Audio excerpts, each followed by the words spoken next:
Hello and welcome to another video. Today I'm going to be talking about the problem with DAC amps, especially ones that are above $100. And this is coming from somebody that has a Sound Blaster AE7, which is a $300 DAC amp sound card. I wasted so much goddamn money on this thing thinking it was so much better than the Sound Blaster G6 when the only noticeable improvement I can actually think of is just completely getting rid of the noise floor with IEMs, because with the Sound Blaster G6 there was an audible noise floor, but with this there's not that anymore. But besides that, there's basically zero difference. And that is the biggest problem that I have with a lot of DAC amps. They do not provide basically any noticeable sound quality or power difference than a lot of DAC amps that are below $100, especially nowadays with stuff like the TouchGem Space or like the KA15 from FiiO. They have plenty of power for almost every headphone in the world, and especially IEMs. Do not spend even more than like $80 on an IEM. You do not need to spend nearly that much money to get well enough power to run even like planar IEMs. They are very easy to run with basically anything. Like, it is stupid how easy they are to drive. But not only that, again, even like high power headphones, like ones that have very low sensitivity and high impedance, even those can mostly be driven out of these tiny ass DAC amps that are under $100 nowadays. And that's why I say DAC amps that are above $100 are just completely useless, honestly, unless you want physical controls. But even then, there's also a volume rocker on this, so you can also just adjust the volume on this if you wanted to. But if you need a physical knob, like, yeah, sure, you can go for it. But I think a lot of people that are searching for like a new DAC amp want better sound quality, when you're most likely not going to be able to notice the difference unless you have, of course, like a really shitty DAC amp already. But if you already have a really good DAC amp that can run basically everything you have, don't fucking upgrade it. There is zero reason to actually do that. And this is coming from somebody that loves to upgrade shit that I don't need to upgrade. Like, it is completely useless because, again, I spent like $300 on this fucking thing and I barely noticed the difference day to day between my actual, like, previous DAC amp. And I don't notice like any difference between this and this. And this was $80 compared to like fucking $300.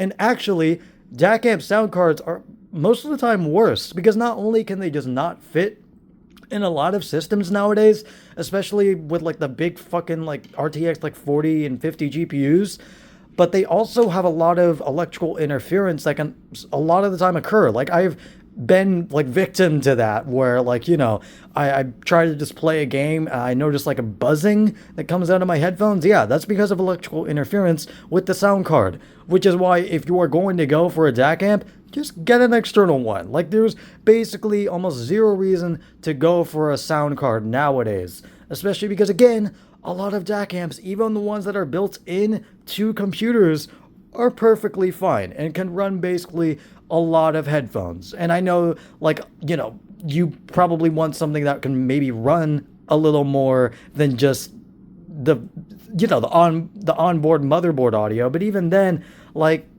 again, just don't spend more than $100 because you honestly don't need to spend that much unless you need physical controls, which, again, I think most people probably don't need. It's kind of a gimmick. You don't really need it unless you like really want it for some reason. But besides that, there is also maybe another reason that some people might spend more than like $100 to get a DAC amp, and that's because of like software features and all that, like with Sound Blaster cards, which in my eyes are basically completely useless because you can do the exact same enhancements with EQ. For example, in the Sound Blaster Command software, which this comes with, there is like a bass boost setting, which you can also adjust with a regular external EQ like piece, or there's also a crystallizer, which basically just increases the treble, which you can also do with an EQ. Like, again, like all these like gaming features that come with a lot of these sound cards or DAC amps are really, really arbitrary and don't really do much that you couldn't already do yourself with an EQ. Like, it is not worth it in my eyes, like whatsoever. And again, there is basically zero sound quality difference that I can actually perceive between these two DAC amps, and they cost a lot of different, they cost way different prices. Like, it is just insane how much I think a lot of people are just getting ripped off by thinking, this DAC amp that's like above like $400 will like increase my sound quality by like tenfold. No, it won't. You will most likely never be able to tell the difference, because I can surely not. And I am extremely technical when it comes to music. I would like to consider myself sort of an audiophile, but sometimes I don't listen to my music like very technically, but other times I really do. When I have nothing else better to do, I really pay attention to music. I can notice when there's pops and like issues with like mixing and audio recording and stuff like that most of the time.